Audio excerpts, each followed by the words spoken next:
श्रीमद् भगवद गीता संपूर्ण 18 अध्याय और महात्मा। पहला अध्याय।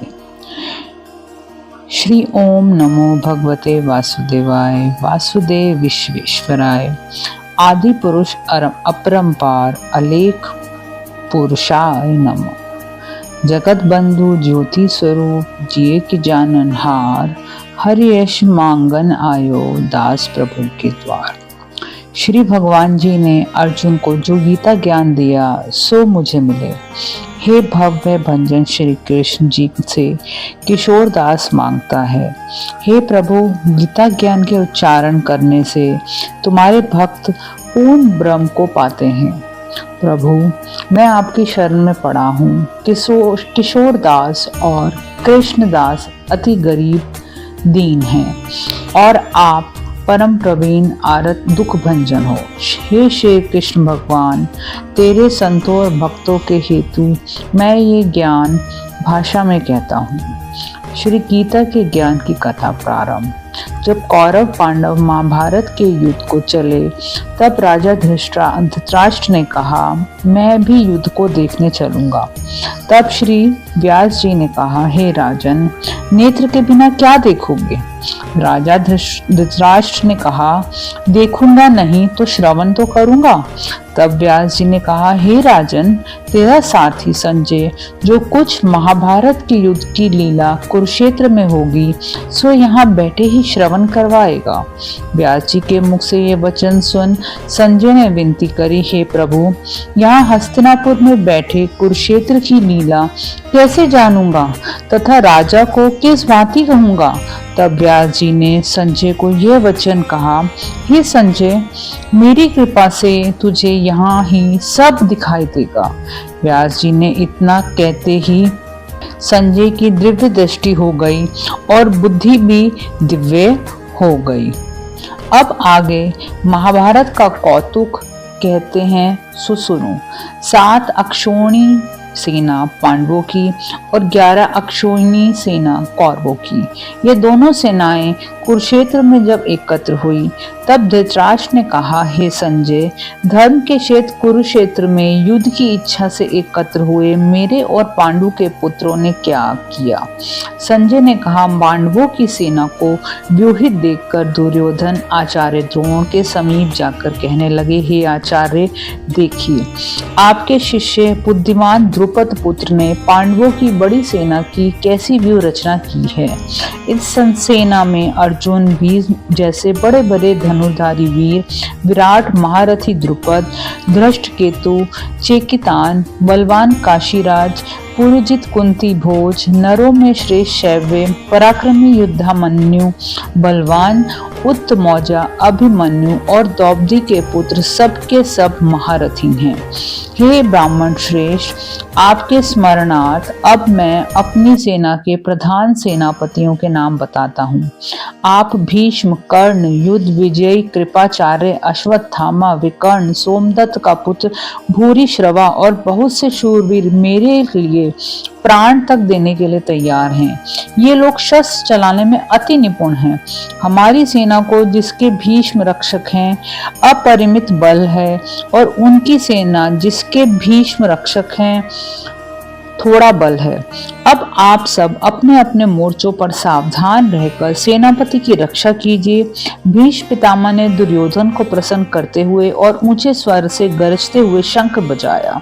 फिर वहां चारों ओर शंख, नगाड़े, ढोल, गोमुखादि बाजे बजने लगे, जिनका बड़ा भयंकर शब्द हुआ, जिसके अनंतर श्री कृष्ण और पांडव अर्जुन ने दिव्य शंखों को बजाया। श्री कृष्ण ने 5 जने और अर्जुन ने भी देवदत्त नामक शंख को और भीषण कर्म करने वाले भीम ने पौंड्रिक नामक बड़े शंख को बजाया। कुंती पुत्र राजा युधिष्ठिर ने अनंत विजय, नकुल ने सुघोष और सहदेव ने मणि पुष्पक और धनुर्धर काशीराज शिखंडी, धृष्टद्युम्न विराट, अपराजित सात्यकी, राजा द्रुपद और द्रौपदी के 5 पुत्र और महाबाहु अभिमन्यु, इन सब वीरों ने अपने अपने शंखों को बजाया। इन शंखों के भारी शब्द से आकाश और पृथ्वी भी गूंज उठे और धृतराष्ट्र के पुत्रों के हृदय कांप उठे।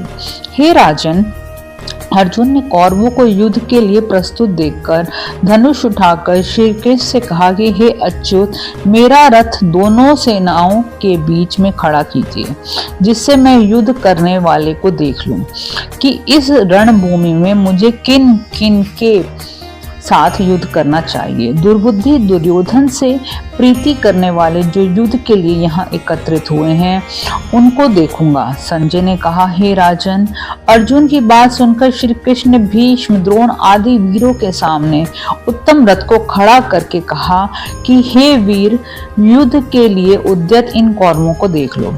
अर्जुन ने चाचा, बाबा, गुरु, मामा, भाई, पुत्र, पौत्र, मित्र, श्वशुर और स्वजनों को शस्त्रों से सुसज्जित खड़े देखा और उसने इन दोनों सेनाओं में अपने ही सब बांधवों को देखकर परम दयार्द हुए ये वचन कहे, हे कृष्ण, युद्ध की इच्छा से आए हुए इन अपने बंधुओं को देख मेरे अंग ढीले हो जाते हैं और मुख सूखा जा रहा है।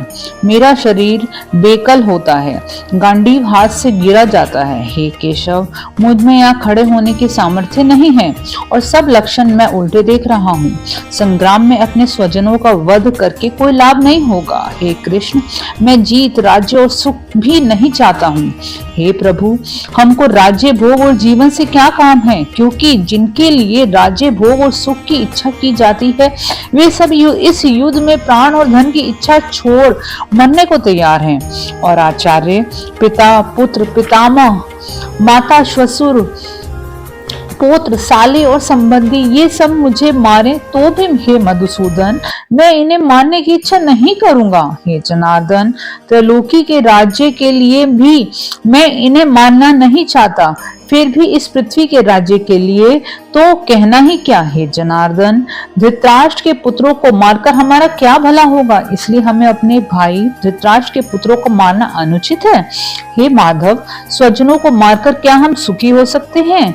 ये सब लोभ के वशीभूत है और कुल के नाश करने और मित्र द्रोह करने में पाप को नहीं देखते। कुलनाश के दोष को जानते हुए भी हमको इस पातक से क्यों नहीं दूर रहना चाहिए। कुल का नाश होने से कुल के प्राचीन धर्म नष्ट हो जाते हैं, फिर धर्म नाश होने से कुल में पाप बढ़ता है। हे कृष्ण, पाप से कुल की स्त्रियां व्यभिचारिणी होती हैं, जिससे वर्ण संकर संतान उत्पन्न होती है। वह वर्ण संकर जिन पुरुषों ने कुल को नष्ट किया है उनको तथा उस कुल को नरक में पहुंचाते हैं, क्योंकि श्राद्ध, तर्पण आदि बंद हो जाते हैं। वर्ण संकर बनाने वाले दोषों से कुल ध्वंसकों के जाति, धर्म और कुल धर्म निरंतर नाश होते हैं। हे जनार्दन, मैंने बराबर सुना है कि कुल धर्म नष्ट होने से निश्चय नरकवास करना होता है। हाय, हम बड़ा पातक करने को तैयार हैं, जो राज्य सुख के लोभ से स्वजनों को मारने की कोशिश कर रहे हैं। शस्त्रों को धारण किए हुए धृतराष्ट्र के पुत्र यदि मुझे शस्त्र रहित और उपायहीन को रणभूमि में वध कर डालें तो मेरा बहुत कल्याण हो। संजय ने कहा, हे राजन, यह कहकर दुखित होकर अर्जुन ने धनुष बाण फेंक दिया और रथ के पिछले भाग में जा बैठा। इति श्रीमद् भगवद गीता सुपनिषद सुब्रह्म विद्या योग शास्त्रे श्री कृष्ण अर्जुन संवादे विषाद योगी नाम प्रथमो अध्याय। जय श्री कृष्ण।